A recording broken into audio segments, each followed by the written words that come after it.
الحمد لله نحمده ونستعينه ونستغفره ونؤمن به ونتوكل عليه ونعوذ بالله من شرور أنفسنا ومن سيئات أعمالنا من يهده الله فلا مضل له ومن يضلله فلا هادي له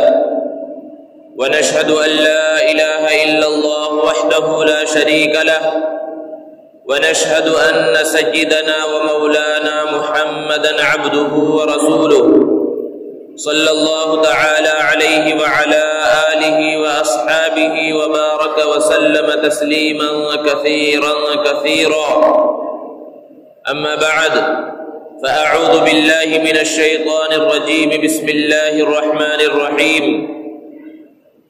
الذين يكنزون الذهب والفضة ولا ينفقونها في سبيل الله فبشرهم بعذاب أليم وقال الله تعالى أقيموا الصلاة وآتوا الزكاة وأقرضوا الله قرضا حسنا وما تقدموا لأنفسكم من خير وتجدوه عند الله هو خيرا وأعظم أجرا واستغفروا الله ان اللہ غفور رحیم صدق اللہ مولانا العظیم۔ معزز سامعین کرام، بزرگوں اور دوستوں، اللہ رب العزت نے ہمیں ایمان کی دولت سے سرفراز فرمایا ہے۔ اس کا تقاضا یہ ہے کہ اللہ رب العزت کا ایک اچھا بندہ، سچا پکا بندہ بنا جائے۔ اللہ رب العزت کے سچے بندے بننے کے لیے دو چیزیں ضروری ہیں۔ ایک یہ ہے کہ پروردگار عالم سے اپنا تعلق مضبوط کر لیا جائے، اور دوسرا یہ ہے کہ اللہ رب العزت کی مخلوقات کے ساتھ بھی اپنے تعلق کو جوڑ لیا جائے۔ جہاں تک پہلی بات کا تعلق ہے تو یہ نماز سے حاصل ہوتا ہے، جیسا کہ قرآن میں ہی اللہ نے ارشاد فرمایا وَاسْجُدْ وَاقْتَرِبْ، کہ سجدہ کر اور قربت کو حاصل کر لے۔ تو نماز سے انسان کا تعلق اللہ رب العزت کے ساتھ جڑ جاتا ہے، اور دوسری چیز جو ہے وہ حاصل ہوتی ہے انفاق فی سبیل اللہ سے، اللہ کی راہ میں مال خرچ کرنے سے، صدقہ خیرات اور زکوٰۃ دینے سے، کہ جب نماز کے اندر پختگی آ گئی تو پھر یہ نماز میں پختگی کا آنا اس بات کا تقاضا کرتا ہے کہ اب اللہ کے بندوں کے ساتھ زکوٰۃ اور نفلی صدقہ خیرات دے کر ان سے تعلقات کو بھی مضبوط کر لیا جائے۔ نماز کا اور زکوٰۃ کا آپس میں بہت گہرا تعلق ہے۔ قرآن مجید میں تقریباً 82 مقامات پر اللہ رب العزت نے نماز کے ساتھ زکوٰۃ کو بیان فرمایا ہے۔ اقیم الصلاۃ وآتوا الزکاۃ، مختلف مقامات پر اللہ رب العزت نے ارشاد فرمایا۔ اسی طرح اللہ تبارک و تعالی نے انداز بدل کر، اسلوب بدل کر انفاق فی سبیل اللہ کی راہ میں مال خرچ کرنے کی اہمیت اور فضیلت کو بھی بیان فرمایا۔ اللہ رب العزت نے ارشاد فرمایا اقیموا الصلاۃ وآتوا الزکاۃ واقرضوا اللہ قرضا حسنا، کہ نماز قائم کرو، زکوٰۃ ادا کرو اور اللہ رب العزت کو قرض حسنہ دو۔ اس آیت کے اندر اللہ تبارک و تعالی اپنے بندوں سے قرض مانگ رہے ہیں۔ بھلا بتائیے اللہ رب العزت کو قرض کی کیا ضرورت ہے؟ اللہ رب العزت تو زمین اور آسمان کے خزانوں کا مالک ہے، چاند سورج سب کچھ اسی کا ہے، سارے خزانے اسی کے ہیں، تو پھر اللہ رب العزت کو ہماری طرف سے قرض کی کیا ضرورت ہے؟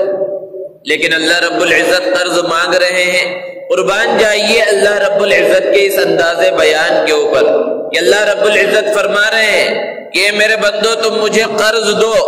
لیکن میرے لیے نہیں، میرے غریب بندوں کے واسطے، میرے نادار بندوں کے واسطے، میرے یتیم بندوں کے واسطے تم ان کے پاس دنیا میں جمع کرا دو، تجدوہ عند اللہ، قیامت کے دن مجھ سے لے لینا۔ کتنا پیارا انداز ہے۔ اللہ رب العزت اس انداز میں بندوں کو اپنی راہ میں مال خرچ کرنے کی ترغیب دے رہے ہیں۔ اللہ رب العزت نے قرآن مجید میں مومنین کی صفت بیان فرمائی، والذین فی اموالہم حق معلوم للسائل والمحروم، کہ نیک لوگ کون ہیں جن کے مال کے اندر ایک متعینہ حق ہوتا ہے مانگنے والوں کا، اور اس شخص کا جو محروم ہے، جس کے پاس مال و دولت نہیں ہے، وہ اپنی روزی میں سے، اپنے پیسوں میں سے ایک متعینہ مقدار ان کے لیے بھی نکالتے ہیں۔ اسی طرح اللہ رب العزت نے ارشاد فرمایا، یسألونک ماذا ینفقون، کہ اے نبی صلی اللہ علیہ وسلم لوگ آپ سے سوال کرتے ہیں کہ کیا خرچ کریں، قل العفو، کہہ دیجئے کہ تمہاری ضرورت سے زائد جو کچھ بچ جائے اس کو خرچ کر دو۔ یہ صرف زبانی جمع خرچ نہیں تھا، دنیا کے کسی مذہب نے اس انداز میں حکم نہیں دیا اپنے ماننے والوں کو کہ تمہاری ضرورت سے زائد جو بچ جائے اس کو خرچ کر دو۔ اسلام نے یہ حکم دیا اور ماننے والوں نے کر کے دکھلایا، اگرچہ یہ واجب اور فرض نہیں ہے، لیکن کرنے والوں نے کر کر دکھلایا کہ اللہ کے رسول صلی اللہ علیہ وسلم نے غزوہ تبوک کے موقع پر عام چندے کا اعلان کیا تو سیدنا ابو بکر صدیق رضی اللہ تعالی عنہ نے اپنے گھر کا پورا مال لا کر اللہ رب العزت کے سامنے پیش کیا، نبی کریم صلی اللہ علیہ وسلم کے دربار میں پیش کر دیا۔ تو یہ عمل کر کے دکھلایا۔ اسی طرح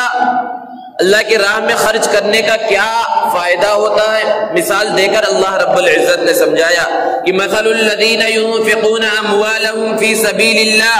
کمثل حبۃ انبتت 7 سنابل فی کل سنبلۃ 100 حبۃ، کہ وہ لوگ جو اللہ کی راہ میں خرچ کرتے ہیں ان کے خرچ کرنے کی مثال کیسی ہے کہ جیسے کہ ایک کسان نے زمین کے اندر ایک دانے کو ڈالا، اس ایک دانے سے ایک پودا اگا اور اس پودے کے اندر 7 بالیاں نکلی اور ہر بالی کے اندر 100 دانے نکلے، تو ایک دانے سے 700 دانے بن گئے۔ تو جو کوئی اللہ کی راہ میں 1 دینار، 1 درہم، 1 روپیہ خرچ کرے گا تو اس کا کم سے کم ثواب وہ 700 روپیے، 700 درہم، 700 دینار خرچ کرنے کے برابر ہے۔ آگے اللہ نے بیان فرمایا، واللہ یضاعف لمن یشاء، اور اللہ جس کے لیے چاہے کئی گنا بڑھا دے، اس کا تو اندازہ اور تصور بھی نہیں کیا جا سکتا۔ اور صدقہ دینے سے،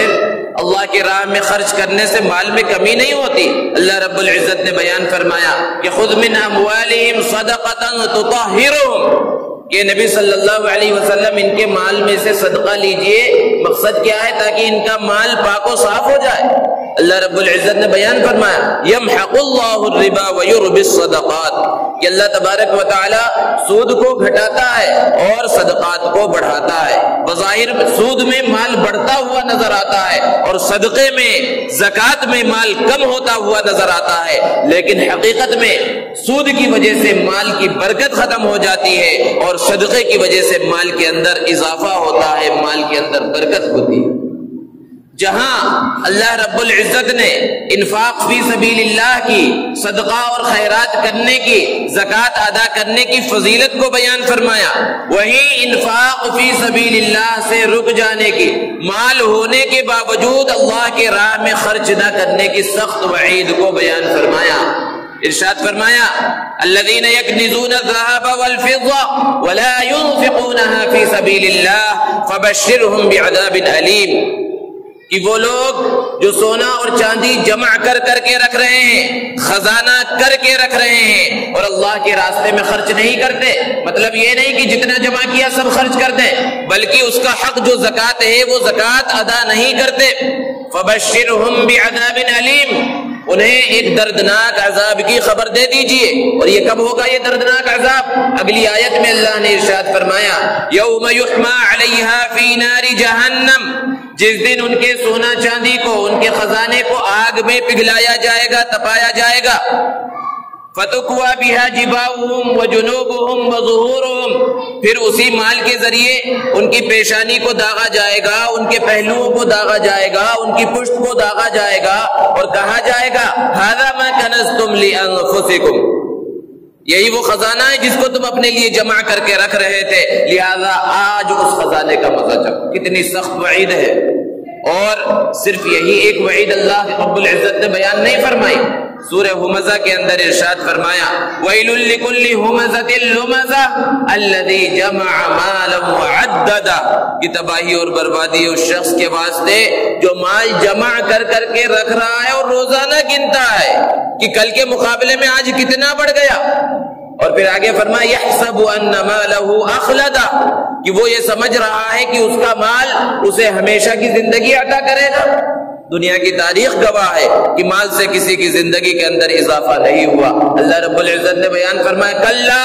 ہرگز ایسا نہیں ہو سکتا، لَيُنبَذَنَّ فِي الْحُطَمَةِ، اسے ایک خطرناک روندنے والی آگ کے اندر ڈالا جائے گا۔ پھر اللہ تعالیٰ پوچھ رہے ہیں وَمَا أَدْرَاكَ مَا الْحُطَمَةِ، تمہیں معلوم بھی ہے حطمہ کیا ہے، روندنے والی آگ کیا ہے؟ نَارُ اللَّهِ الْمُوقَدَةِ، یہ اللہ کی سلگائی ہوئی آگ ہے، اللہ کی جلائی ہوئی آگ ہے،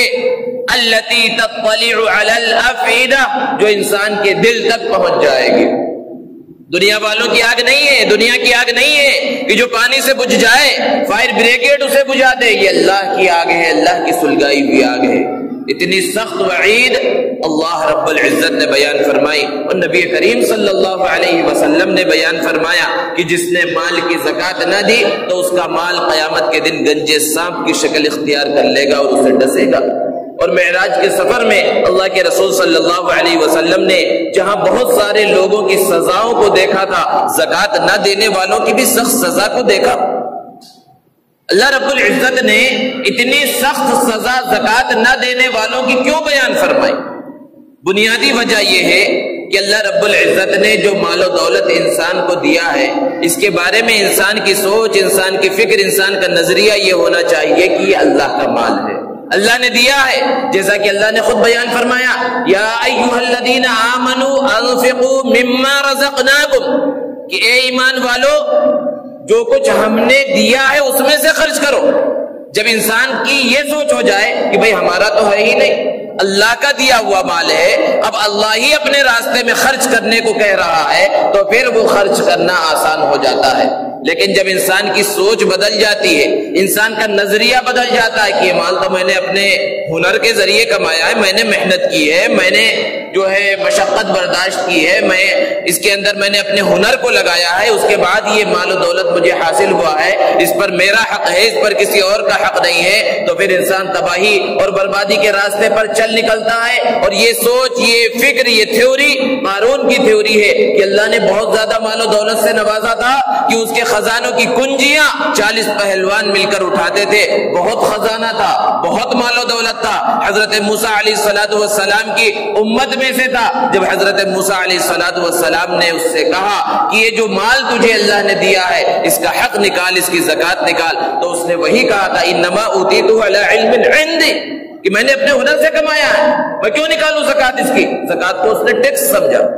تو کیا ہوا انجام؟ اللہ رب العزت نے اس کے خزانوں سمیت اسے زمین کے اندر دھسا دیا، یہ انجام ہوا۔ تو مال کے بارے میں انسان کی فکر، انسان کی سوچ یہ ہونی چاہیے کہ اللہ کا مال ہے۔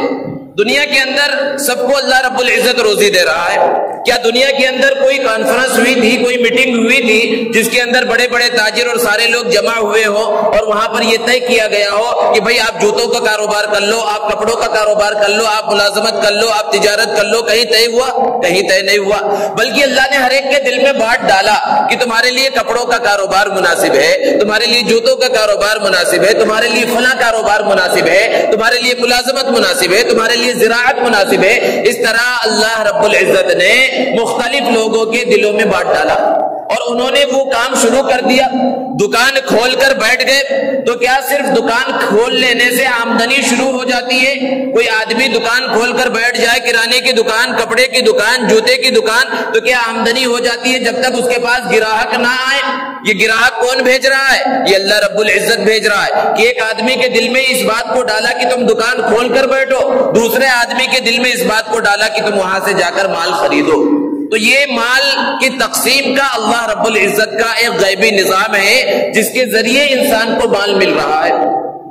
ایک کسان ہوتا ہے، کسان کا حال کیا ہے کہ کسان کتنا کام کرتا ہے؟ وہ بس اتنا کرتا ہے کہ زمین کو نرم کرتا ہے، اور زمین کو نرم کرنے کے بعد ایک بیج، ایک دانہ اس کے اندر ڈال دیتا ہے، پھر پانی اور کھاد وغیرہ کا انتظام کر دیتا ہے۔ اس کے بعد باقی کام کس کا ہے؟ باقی کام اللہ رب العزت کا ہے کہ وہ سخت بیج، سخت دانہ، زمین جیسی سخت چیز کو پھاڑ کر باہر نکلتا ہے، اور پھر اس کے بعد ایک معمولی سے پودے کی شکل میں ہوتا ہے کہ چھوٹا سا بچہ بھی اگر مسل دے تو وہ ختم ہو جائے، لیکن وہ معمولی سا پودا کہ ہوا کی تیز جھونکے سے وہ برباد ہو سکتا ہے، وہ موسم کی سختیوں کو برداشت کرتے ہوئے بڑا پودا بنتا ہے، پھر اس کے بعد درخت کی شکل اختیار کر لیتا ہے، پھر اس پر پھل آتے ہیں، پھول آتے ہیں، پھر اس سے غلہ نکلتا ہے، پھر اس سے پھل نکلتے ہیں، اور وہ پوری دنیا کے اندر پھیل جاتا ہے۔ یہ نظام کون چلا رہا ہے؟ اللہ رب العزت کے علاوہ کوئی نظام چلا سکتا ہے؟ تو یہ مال و دولت جو اللہ رب العزت دے رہا ہے، یہ اللہ کے نظام کے تحت بندوں کو مل رہا ہے۔ تو اگر اللہ رب العزت یہ کہتے کہ جو کچھ ہم نے دیا ہے اس میں سے 97.5% اللہ کے راستے میں خرچ کر دو اور 2.5% اپنے پاس رکھ لو، تو کوئی ظلم نہیں ہوتا، کیونکہ اللہ نے دیا ہے، اللہ نے اپنے نظام کے تحت دیا ہے۔ لیکن اللہ رب العزت بڑے رحیم ہے، بڑے کریم ہے، بندوں کی پریشانیوں کو جانتے ہیں، بندوں کی ضرورتوں کو جانتے ہیں۔ اللہ رب العزت نے کیا حکم دیا کہ جو کچھ مال ہم نے دیا ہے دنیا میں تم مالک ہو اس کے،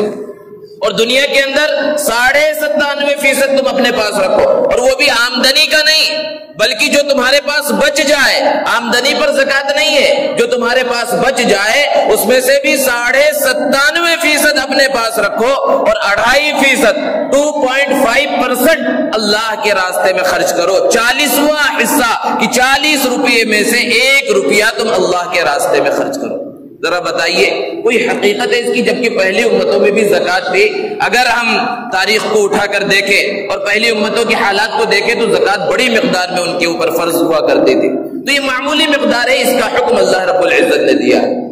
مسلمانوں میں جو مالدار ہیں ان میں سے ایک بہت بڑا طبقہ ایسا ہے جو زکات ادا ہی نہیں کرتا، اور یہ یقینی بات ہے کیونکہ اگر سارے مالدار زکات ادا کرے تو کوئی غریب نہ رہے، کیونکہ یہ اللہ کا بنایا ہوا نظام ہے زکات کا۔ تو ایک بہت بڑا طبقہ وہ ہے جو زکات ادا ہی نہیں کرتا، لیکن مسلمانوں کا ایک بہت بڑا طبقہ ایسا بھی ہے جو زکات ادا کرتا ہے لیکن صحیح انداز میں زکات ادا نہیں کرتا، حساب لگا کر زکات ادا نہیں کرتا۔ جس طرح نماز انسان پڑھتا ہے اور نماز کو عبادت سمجھتا ہے، اور ایک ایک مسئلہ جو ہے علماء سے معلوم کرتا ہے، کچھ غلطی ہو گئی تو فوراً جا کر پوچھتا ہے میں اس طرح نماز پڑھ رہا تھا، یہ ہو گیا تو سجدہ سو کرنا ہے یا نہیں کرنا ہے، میری نماز ہوئی یا نہیں ہوئی، لوٹانا ہے یا نہیں لوٹانا ہے۔ زکات کے بارے میں اتنے مسائل نہیں معلوم کیے جاتے، حالانکہ جیسے نماز ہے فرض ویسے ہی زکات بھی فرض ہے، جیسے نماز اسلام کی بنیاد ہے ویسے زکات اسلام کی بنیاد ہے۔ تو زکات کو معلوم کر کے وہ طبقہ زکات ادا نہیں کرتا، اندازے سے زکات نکال دیتا ہے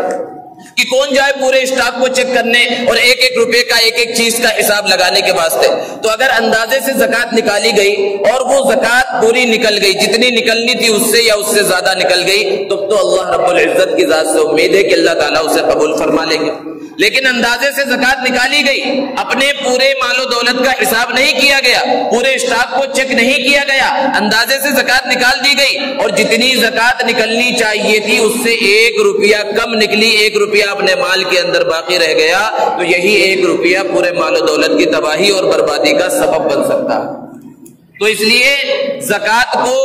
سمجھ کر، زکات کو سیکھ کر، زکات کو معلوم کر کے، زکات کا حساب کر کے پھر زکات نکالنی چاہیے۔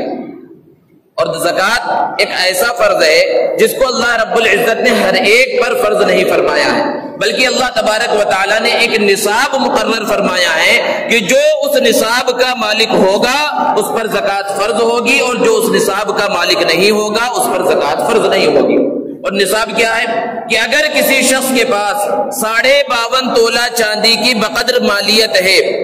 وہ مالیت نقد روپیے پیسوں کی شکل میں ہو یا پھر سونے چاندی اور زیورات کی شکل کے اندر ہو یا مال تجارت کی شکل میں ہو، اور اس پر سال گزر چکا ہو، تو اس شخص کے اوپر زکات فرض ہوتی ہے۔